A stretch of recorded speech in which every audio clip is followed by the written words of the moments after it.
किसी का प्रश्न आया, गुरुजी वैष्णव कौन है?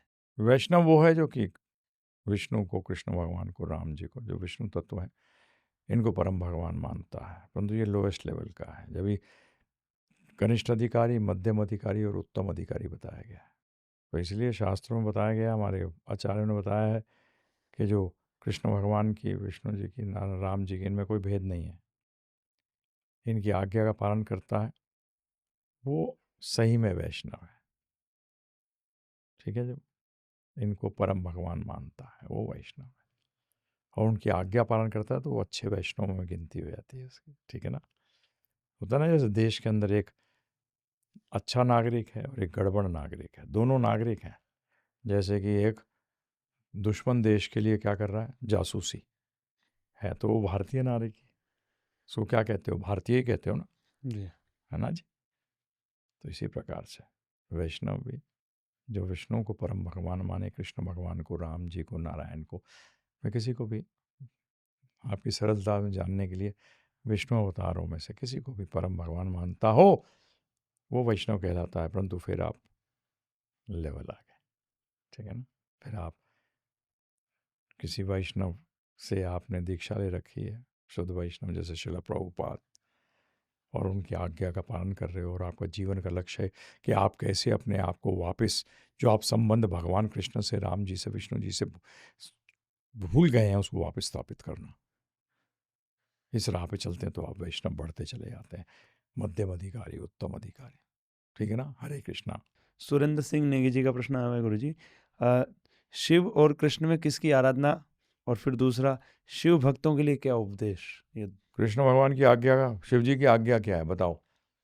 शिव पुराण मत रखना मेरे सामने, तो वो तो बताया गया है शिव जी ऐसे हैं। शिव जी ने क्या कहा है? हम जीवों के लिए क्या कहा है बताओ। शिव जी ने यही कहा है कि कृष्ण भक्ति करो, राम भक्ति करो, अर्थात उनकी आज्ञा का पालन करो। तो समस्त अवतारों में कृष्ण भगवान ने हमें आज्ञा दी भगवद गीता के रूप में। तो जब आप उस आज्ञा की पालन करते हो तो शिव जी बहुत खुश होते हैं। क्या होते हैं? तो शिव के भक्त बनो, शिव जी के चमचे मत बनो। अपना काम निकालने के लिए मत जाओ शिव जी के पास। शिव जी के गुणगान गाओ, परंतु उनकी आज्ञा का पालन नहीं करो। ये चमचा होता है, ये भक्त नहीं होता। अधिकांश लोग जो दूसरे देवी देवताओं के अपने आप को भक्त कहते हैं वो भक्त नहीं है। अरे भक्ति तो शुरू होती है जब अपने स्वामी की आज्ञा को जानकर उस आज्ञा को आप पालन करते हैं, तब भक्ति शुरू होती है। पार्वती जी ने प्रश्न किया है शिव जी से कि अगर आप परम भगवान हैं तो आप ध्यान किस पे लगा रहे हैं? उन्होंने कहा मैं तो कृष्ण राम पे ध्यान लगाता हूं। तो अगर आप परम भगवान नहीं है तो फिर मुक्ति प्रदाता कौन है? तब शिव जी ने जवाब दिया है। शिव जी के मुख से, शिव पुराण में नहीं, कृष्ण भगवान जो शिव जी कुछ कह रहे हैं, वो तो एक किस्म से बड़ाई कर रहे हैं, बस ठीक है। आज्ञा क्या है? मेरे को आज्ञा पालन करनी है। बड़ाई करने से क्या फायदा अगर मैं आज्ञा पालन नहीं जानूं और पालन नहीं करूं? तो शिव भक्तों को मेरे सबको ये कहना है, हरे कृष्ण महामंत्र करो, हरे कृष्ण कृष्ण कृष्ण हरे हरे, हरे राम राम राम हरे हरे। और भगवत गीता को जानकर उनके आदेशों का पालन कर कर शिव जी को अति प्रसन्न करो। शिव जी को प्रसन्न नहीं, अति प्रसन्न करो। शिव जी को बहुत आनंद आता है। ये तो कथा है नरसिंह मेहता जी की। वो शिव भक्त थे। मैं भक्त क्यों कह रहा हूं? जब शिव जी ने उनको दर्शन दिए तो नरसिंह मेहता से बोला, उन्होंने मांग क्या मांगता है? उन्होंने, मेरे को कुछ नहीं चाहिए। जब उन्होंने बहुत जोर डाला शिव जी ने, तो नरसिंह मेहता ने कहा आपकी सबसे प्रिय चीज क्या है वो मुझे दे दो।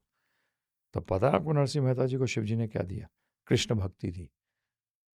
कृष्ण भगवान के समक्ष ले गए वैकुंठ द्वारका में, वहां कृष्ण भगवान से मिलवा दिया, और उसके बाद नरसिंह मेहता जी कृष्ण भक्त बने। तो बताइए शिव जी कहाँ लेके गए हैं जी? सबसे श्रेष्ठ क्या है? समझ में आ रहा है कुछ?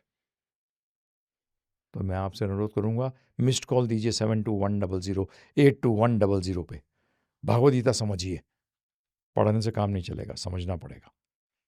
और समझने के बाद शिव जी को अति प्रसन्न करिए। मैं भी शिव जी की उपासना करा करता था, भक्त नहीं था क्योंकि आज्ञा थोड़ी पालन करता था।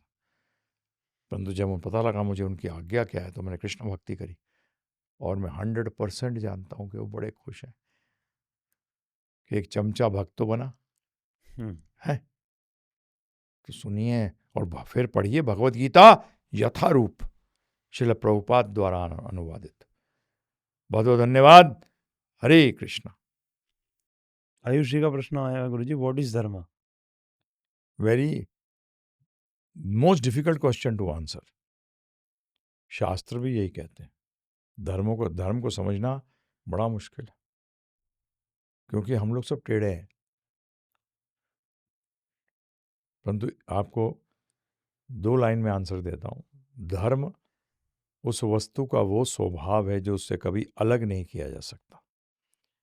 जैसे कि आग का धर्म है गर्मी, वो उससे कभी अलग नहीं की जा सकती। चीनी का धर्म है मिठास, उससे कभी अलग नहीं की जा सकती। तो इसी तरीके से हमारा धर्म क्या है? आत्मा का धर्म हमारा, जब मैं बोल रहा हूं आत्मा की चर्चा कर रहा हूं, भगवान कृष्ण की आज्ञा का पालन करना, सेवा करना, अर्थात ये हमारा धर्म है। इसको सनातन धर्म कहते हैं। इसके बारे में और जानना चाहते हैं तो मैं आपसे अनुरोध करूंगा, भगवत गीता की हमारी व्याख्या जो है, पूरी भगवत गीता को समझाया, उसको आप समझिए। कुछ घंटों की बात है, ज़्यादा लंबी बात नहीं है, और फ्री में देते हैं। जाइए, मिस्ड कॉल करिए 7210082100 पे, फ्री में कोर्स आएगा, और समझ जाइए कि ये धर्म, हमारा धर्म जो सनातन धर्म है, वो क्या है, कौन सी सेवा है जो कि कभी खत्म नहीं होती। शरीर की सेवा तो खत्म हो जाती है, माता पिता चले जाते हैं, देश बदल जाते हैं, जो लोगों के जो आस्थाएं हैं बदल जाती हैं, परंतु आत्मा तो बदलती नहीं है, भगवान कृष्ण नहीं बदलते। तो कौन सी सेवा है, कौन सी आज्ञा है जो थी, है और रहेगी? जानिए इसके बारे में। धन्यवाद। हरे कृष्णा। संजीव मंडल जी का प्रश्न आया है गुरुजी, क्या हम दीक्षा ले सकते हैं? बिल्कुल, क्यों नहीं ले सकते। मनुष्य शरीर मिला ही इसलिए कि हमें दीक्षा लेनी चाहिए प्रामाणिक गुरु से, और हमें प्रामाणिक शिष्य बनना चाहिए। हर जीव को ये तो देखा जाए, आप कुछ और बने ना बने, कुछ और लेना ले जीवन के अंदर, दीक्षा तो लेनी ही चाहिए। हरे कृष्ण। दक्ष जी का प्रश्न आया है Guruji, I am 15 year old, first I am student या भक्त? आप पहले भक्त हो और फिर स्टूडेंट हो, समझ में आया? पहले आप भक्त हो फिर स्टूडेंट, फिर क्योंकि पहले आप आत्मा हो बाद में शरीर हो, है ना जी। तो पहले क्या हुए? भक्त। आत्मा भक्ति करती है, क्या करती है? भक्ति कर। फिर शरीर स्टूडेंट। तो इसीलिए पहले आप भक्त हो फिर स्टूडेंट हो। हरे कृष्ण। पहले आप कृष्ण भक्त हो फिर स्टूडेंट हो। हरे कृष्ण।